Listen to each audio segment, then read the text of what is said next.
Pinkrank TV. Her bir setup senin ve kamis insyaallah. Alhamdulillah wassalatu wassalamu ala rasulillah. Saudaraku sekalian, kita melanjutkan pembicaraan tentang ayat-ayat puasa. Kemudian Allah Ta'ala berfirman, ayyaman ma'dudat, hari-hari yang terhitung. Allah menyebut bulan Ramadan dengan hari-hari yang terhitung. Kata Syekh Shalih Utsaimin rahimahullah dalam tafsirnya, seakan Allah ingin menghibur kaum muslimin bahwasanya bulan-bulan yang kalian, bulan puasa atau bulan Ramadan yang kalian lakukan itu hanya beberapa hari saja, tidak banyak. Hanya 1 bulan, tidak banyak. Dan ini memberikan kepada kita, saudaraku sekalian, sesuatu yang membuat kita ini ringan. Sebab ketika kita memandang suatu amal itu mudah, ringan, pahalanya besar, maka saat itu kita akan mau untuk melakukannya. Maka ketika Allah mengatakan ayyaman ma'dudat, hari-hari yang terhitung, artinya kamu berpuasa cuma 1 bulan, hari-hari yang terhitung yang tidak banyak, maka sabarlah untuk kita berpuasa di bulan Ramadan 1 bulan lamanya tersebut. Ia hanya 1 bulan namun pahalanya luar biasa. Maka kewajiban kita, ya akhwan Islam, saudaraku sekalian, adalah kita ketika berpuasa di bulan Ramadan, kita berusaha yang kita harapkan adalah pahala di sisi Allah Subhanahu wa taala. Supaya apa? Supaya puasa kita terasa ringan untuk hati kita. Demikian pula kita pun merasa senang untuk melakukannya, bukan dengan rasa berat tentunya. Lalu Allah mengatakan, "Faman kana minkum maridan aw 'ala safarin fa'iddatun min ayyamin ukhar." Barang siapa di antara kalian yang sakit yang seperti apa? Apakah semua sakit boleh untuk berbuka puasa walaupun hanya pilek ringan misalnya? Walaupun hanya misalnya sariawan ringan? Tentu tidak. Ya. Sakit yang dimaksud di sini kata para ulama yaitu sakit yang membuat kita susah untuk berpuasa, berat, atau setidaknya puasa itu menambah berat, ya, penyakit kita. Faman kana minkum maridan, siapa di antara kalian yang sakit, au ala safarin, atau safar. Ya, tentu tentang masalah safar itu pembahasan dalam ilmu fikih. Seseorang ketika sedang safar, para ulama berkata tidak wajib berpuasa berdasarkan ayat ini. Namun terjadi ikhtilaf para ulama mana yang lebih utama saat safar. Apakah yang paling utama itu adalah seseorang berpuasa atau tidak? Sebagian ulama mengatakan yang paling utama adalah dia tidak berpuasa. Mengapa demikian? Karena disebutkan dalam hadis, innallaha yuhibbu an tu'ta rukhasuhu. Allah itu suka sekali untuk datangi keringanannya, rukhsahnya. Sementara ini keringanan orang yang safar tidak berpuasa. Itu menunjukkan, kata mereka, bahwa tidak berpuasa lebih utama.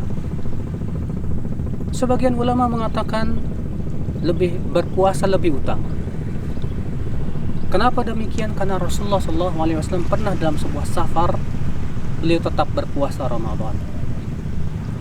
Kalaulah itu sesuatu yang tidak utama, tentu Rasulullah tidak lakukan. Yang Rasulullah lakukan pasti itu yang paling utama.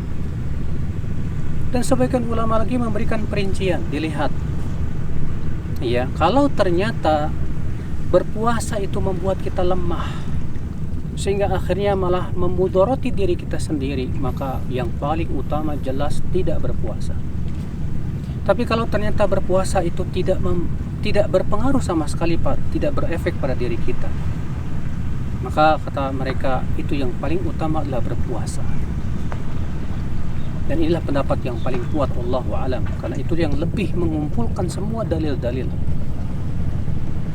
Allah berfirman, faman kana minkum maridan aw ala safarin fa'iddatun min ayyamin ukhar.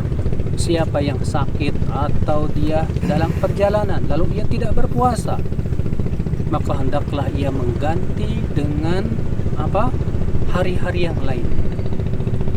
Allah hanya menyebutkan dalam ayat ini boleh tidak berpuasa pertama saat sakit, yang kedua yaitu saat ia safar, ketika ia tidak berpuasa, maka ia wajib mengganti dengan cara mengqadanya. Dan Rasulullah SAW menambahkan, karena Rasulullah SAW menambahkan syariat yang tidak disebutkan oleh Allah dalam Al-Quran, itu bagi mereka wanita haid yang mereka tidak berpuasa. Ya, karena wanita haid tidak boleh berpuasa, maka mereka wajib juga mengqadha puasanya di hari di luar bulan Ramadan. Saudaraku seiman, yang menjadi perselisihan para ulama, bagaimana kalau ada orang yang tidak berpuasa sengaja tanpa ada alasan, tanpa ada uzur. Ada orang dia tidak berpuasa Ramadan bukan karena sakit, bukan karena safar, apalagi haid. Apakah dia wajib mengqadha atau tidak? Khilaf para ulama. Jumhur mengatakan wajib mengqadha. Kenapa? Kata mereka, karena yang punya uzur saja wajib mengqadha, apalagi yang tidak punya uzur. Sementara sebagian ulama mengatakan tidak ada qadha untuk dia, karena percuma mengqadha, karena dosanya terlalu besar. Juga dikarenakan yang kedua, kata mereka, tidak bisa disamakan antara orang yang punya uzur dengan orang yang tidak punya uzur. Bagaimana akan disamakan antara yang punya uzur dengan yang tidak punya uzur? Tentu ini disebut dengan qiyas ma'al fariq, qiyas yang berbeda keadaannya. Oleh karena itulah mereka merajihkan bahwasanya orang yang tidak berpuasa Ramadan dengan sengaja, dia kewajibannya hanya taubat kepada Allah Subhanahu wa taala, adapun saum tidak menutup sama sekali. Dan inilah pendapat yang saya condong kepadanya, saudaraku seiman, azani Allah wa iyyakum. Lalu Allah berfirman, "Faman kana minkum maridan aw 'ala safarin fa 'iddatun min ayyamin ukhra wa 'ala alladhina yutiqunahu fidyatun ta'amu miskin." Dan atas orang-orang yang mampu berpuasa tapi tidak berpuasa, hendaklah ia memberi makan fakir miskin. Ini adalah merupakan fase pewajiban bulan Ramadan yang pertama kali. Karena pewajiban bulan Ramadan itu melalui 3 fase, saudaraku. Fase yang pertama adalah Allah hanya memberikan pilihan antara puasa atau tidak. Kalau ia tidak puasa, maka wajib membayar fidyah. Berupa apa? Memberi makan fakir miskin. Ini pilihan dari Allah Subhanahu wa taala. Fase yang kedua, Allah wajibkan bulan Ramadan berpuasa 24 jam. Sehingga suatu ketika ada seorang sahabat Nabi Shallallahu Alaihi Wasallam, karena disyaratkan kalau pas berbuka dia boleh makan minum selama ia belum tidur. Rupanya ada seorang sahabat pas buka, dia minta kepada istrinya makanan, istrinya pergi mencari makanan, pas pulang sahabat ini sudah tidur, sehingga tidak boleh makan lagi. Dia harus berpuasa sampai maghrib berikutnya. Akhirnya di siang harinya beliau pingsan karena tidak kuat. Maka kemudian Allah turunkan keringanan di dalam Al-Quran menjadi fase yang ketiga, yang sampai sekarang alhamdulillah, itu berpuasa dari semenjak terbit fajar sampai terbenam matahari. Alhamdulillahirabbil alamin. Saudaraku sekalian, itu menunjukkan ya akhi, ya bahwa syariat Allah itu Allah syariatkan kepada hamba-hambanya secara tadarruj, sedikit demi sedikit. Apa hikmahnya hanya Allah yang Maha tahu. Tentu ini adalah ujian untuk kaum mukminin pada waktu itu, saudaraku sekalian. Allah yang Maha tahu dan Allah mempunyai hikmah-hikmah yang agung. Ini menunjukkan adanya nasikh mansukh. Tidak seperti yang diyakini oleh kaum Mu'tazilah, mereka menolak adanya nasikh dan mansukh. Allah mengatakan, "Faman kana min wa 'alal ladzina yutiqunahu fidyatun ta'amu miskin." Dan atas orang-orang yang mampu namun tidak berpuasa, hendaklah ia membayar fidyah, yaitu memberi makan fakir miskin. Dan insyaallah kita akan lanjutkan pembahasan ayat ini pada pertemuan yang akan datang. Wabillahi taufik. Assalamualaikum warahmatullahi wabarakatuh.